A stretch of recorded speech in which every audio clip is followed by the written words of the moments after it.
Hey guys, it's Jamie from BestNerdLife. Now a few months ago I did a video on this thing, the Typo Vintage Gamer. Now this is one of those kind of dodgy devices that you get from places like Wish that just basically have a whole bunch of ROMs on it. And that video is actually one of my most favourite ones that I've done. Plus, you know, it got good feedback and good engagement and whatnot. So it kind of makes sense to come back to this thing. Now, I'm not actually going to play the games on it, in a sense. What I'm going to do, and it's something I've wanted to do for quite a while, is do a teardown on it. This thing is very, very flimsy. It's very light. It rattles quite a lot when you shake it. So I'm going to guess it's not very well made. So without further ado, let's have a look inside this thing. So yeah, we've got the Typo Vintage Gamer right here. It's a pretty standard setup. You've got two buttons on the front, A and B, start and select, kind of directional pad there. You've got the screen, you've got the mono speaker in the corner. Pretty standard console, to be honest. It's also got kind of on-off switch at the top, a roller for the sound. On the back, we have a battery compartment, which is pretty easy to open up. All you need is kind of a standard precision screwdriver. I can't remember what size this is, but it's one of the larger ones. And all you have to do is unscrew it here, prise it off like that. It does take 4 AAA batteries, and what is actually very interesting is it seems like you can take the back off but still have the batteries kind of in the console. So there is a possibility that I could turn this thing on whilst it's taken apart. So I'm definitely going to try that. But yeah, to actually open the console, it's 1, 2, 3, 4, 5 screws to undo. So I'll do that now.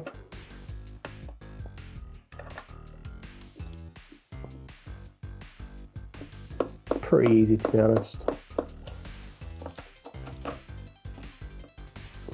Coming off nice and easy. It's not even that hard to unscrew them. Says a lot, really, about the quality of the product. Obviously, I've got a Game Boy cartridge to the side of me, so that if there is any screws that come loose or anything else within the console, I can always collect it there. So hopefully now I can take this off.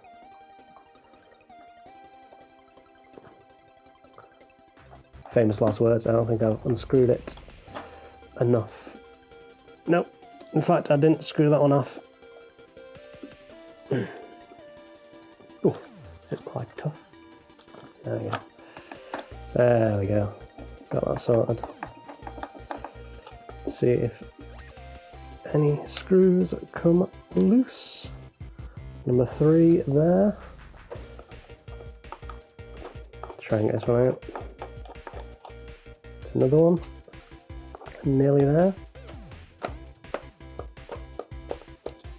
and the last one. Awesome. So I'm going to lay it down and peel off the back just to see. Yeah, that's coming off nice and easy. Oh, let's have a look. Let's take that over. Okay, yeah, so the inside is pretty bare. I'm actually not surprised at that. As I said before, it felt very, very light. So you've got battery pack here, wires running up here, speaker right there. Oh, there's some screws here. Take them off. So one there, one there. Take that off. So let's take the board off here.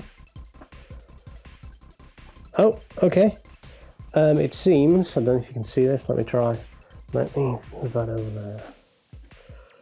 So, as I'm pulling the board off, it does seem that you have the on and off switch kind of rocker there.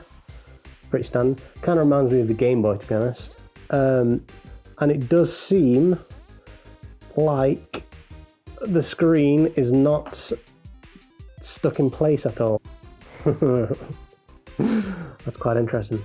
So unlike the Game Boy, for example, a Game Boy Color, the screen isn't locked down.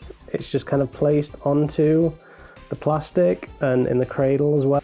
So what I'm going to do now is see if this thing runs. Oops, drop that. I've probably broken now. But I'm going to see if this thing turns on. It does. That's quite interesting. Cool. This is actually the first kind of teardown that I've done. I've done this specifically because this thing didn't cost me a lot of money. So if I break it, then that's kind of not anything like this. I didn't really want to tear down, say, a PSP or a PlayStation or something like that until I kind of get better at doing these things. But I'm actually, I wonder if I can actually play. So it is reacting to my inputs. Can I? No, I'm gonna have to use the buttons, I think. So let's try this. Let's get this out.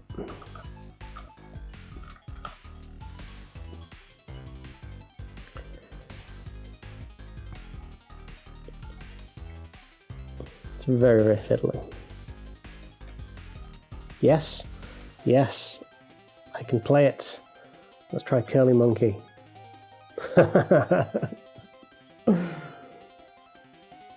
So this is very, very interesting to me. So let's get the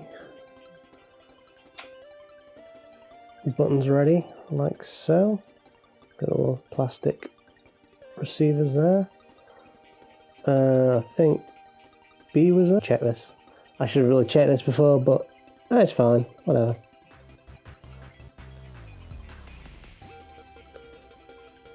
It's all good. You live and learn.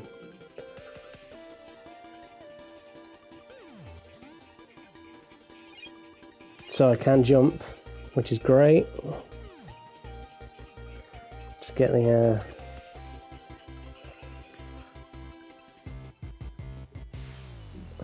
cool. Oh, and I can throw my boomerang thing. So yeah, this is an absolutely horrendous way to play this game. Because, oh, I just got destroyed. So yeah, I'm gonna put it back together, make sure it works, and everything registers.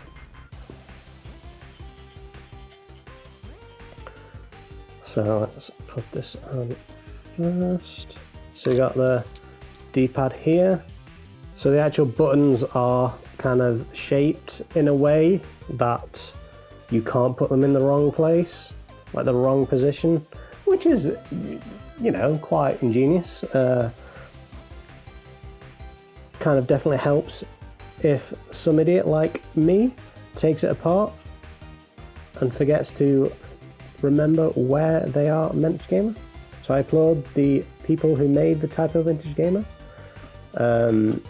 because, you know, nice foresight there. I think it's the same with these smaller buttons as well. Very interesting. Yeah, I'll turn that off actually, save the battery. So yeah, putting it back together, making sure all these things fit on snugly. Yeah. So let's try and do this with some skill. So the screen goes on first. The board is also on. Before I forget, I'll put the rocker thing back in where it should be. Yeah, like so. And before I put everything back together, I can't forget putting these in. Actually, I want to make sure I'm putting the right. Okay, so they're all the same length of screw, which makes my life a little bit easier. Actually, I'm actually quite impressed with how this thing is constructed. It's very minimal, obviously, to cut down on costs. And I'm impressed that you can play it, even though you've taken it apart. Well, I say play it, but you know, you can turn it on and the screen works and the buttons work and all constructed. The only thing that I am worried about is the wires and how easily they can probably be broken.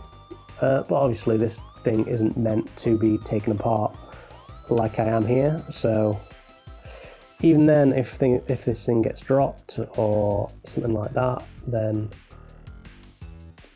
put that in two, the last one. There you go. Let's screw that back in.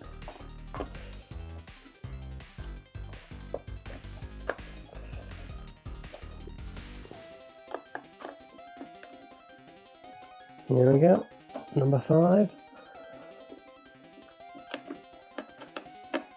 Sorted. Let's see if this thing works as intended. Oh, yeah, I was ready, the sound would go off. Yep, so it works. The buttons seem to work fine. Let's just go on to Curly Monkey again. Let's start that. Yeah, cool. Yep, so everything seems to be working fine. Nice. So yeah, that was my teardown of the Typo Vintage Gamer.